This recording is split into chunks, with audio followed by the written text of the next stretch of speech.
Buenos días, hoy voy a hacer la explicación detallada del diligenciamiento de los cuadros referentes a HACCP, que son la identificación de puntos críticos, luego de la identificación de puntos críticos, la matriz de control.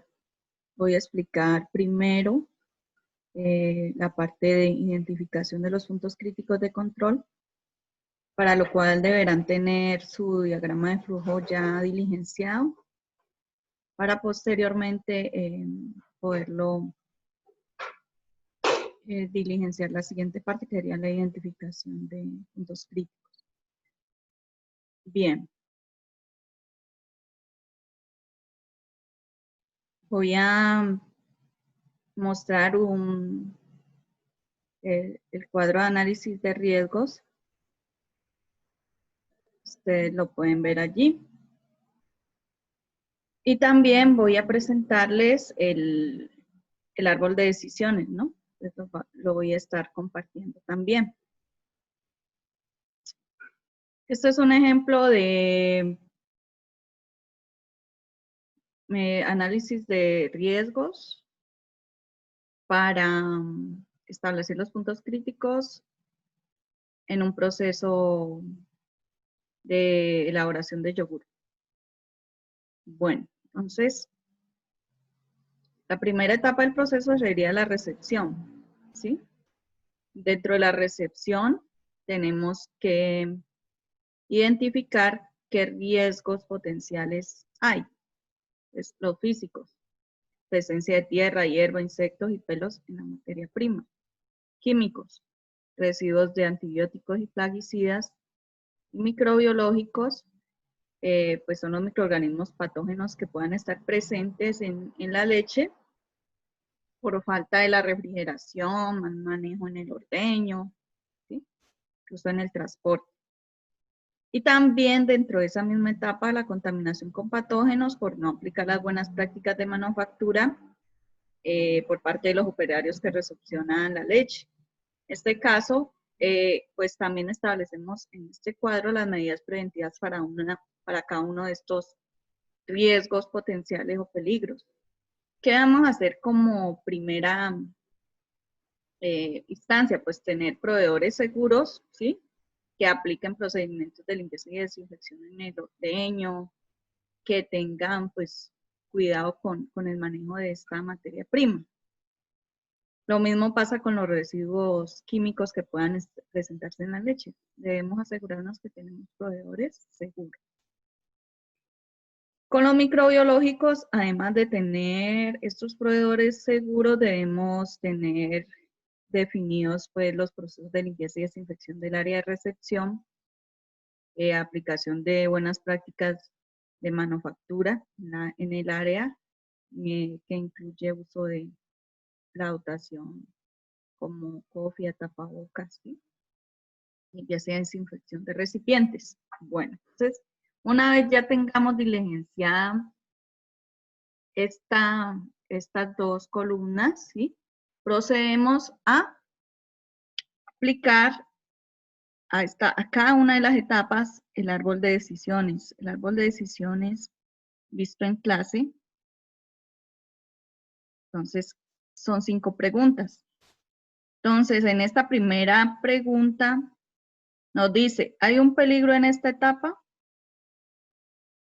¿Cuál sería la respuesta? Sí, porque los acabamos de identificar.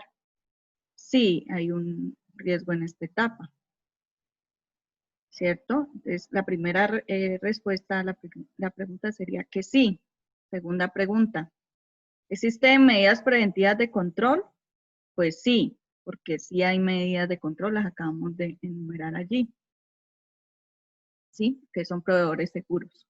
De cada una, proveedores seguros, el uso de VPN. Entonces, la respuesta sería sí. Vamos con la tercera pregunta. ¿Ha sido específicamente concebida la fase para eliminar o reducir a un nivel aceptable la probabilidad de que se produzca un peligro? Pues realmente la fase como tal no ha sido concebida para reducir o eliminar, ¿cierto? Entonces colocaríamos que no. Entonces, la respuesta a la pregunta 3 sería no. Vamos, y efectivamente es no. Seguimos con la cuarta pregunta. Cuarta pregunta, ¿podría producirse una contaminación con peligros identificados en niveles superiores a los aceptables? ¿O podrían estos aumentar hasta niveles inaceptables? Sí. Sí se pueden presentar contaminación en la recepción de la leche hasta niveles inaceptables y luego pueden aumentar en caso de que sean bajos. Entonces la respuesta cuarta sería sí. Entonces aquí tenemos la respuesta cuarta, sí. Y nos queda la última pregunta. Quinta pregunta, ¿se eliminarán los peligros identificados o se reducirá a un nivel aceptable la probabilidad de que se produzcan en una fase posterior? Como yo ya sé que luego viene una etapa de pasteurización según mi diagrama de flujo, entonces yo contesto que sí. Por lo tanto, aquí la respuesta del árbol de decisiones me dice que no es un punto crítico de control. En resumen, esta etapa de recepción no es un punto crítico de control. Entonces, ¿cómo lo aseguro? Simplemente con proveedores seguros y BPM. Bien, les decía que todas las etapas no pueden ser puntos críticos porque no es económicamente viable. Bueno, esta ya sería como la primera parte de identificación de esos puntos críticos. Paso con cada etapa del análisis correspondiente, ¿sí?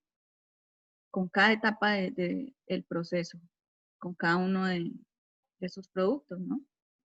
Ahora, llego a una etapa, aquí que puse pasteurización, de 85 grados por 15 minutos, ¿sí?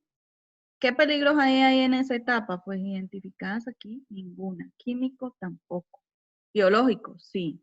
En esta etapa en particular puede haber sobrevivencia de microorganismos patógenos por deficiente tratamiento térmico, es decir, un correcto manejo de la temperatura y el tiempo. ¿Cuál es la medida que puedo establecer ahí como medida preventiva? Control correcto de temperatura y tiempo de pasteurización.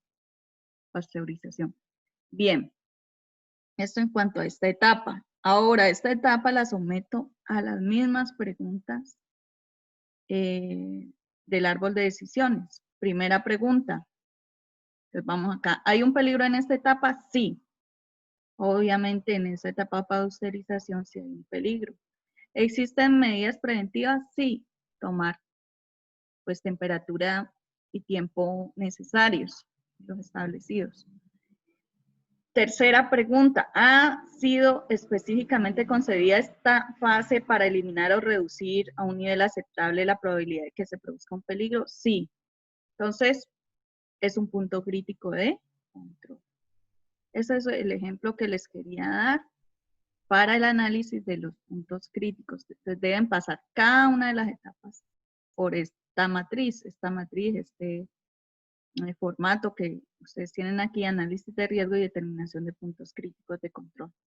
Espero que les haya quedado claro con esta explicación y este sería el primer video. En el segundo video vamos a explicar cómo se haría el control de los puntos críticos una vez determinados. Muchas gracias por su atención.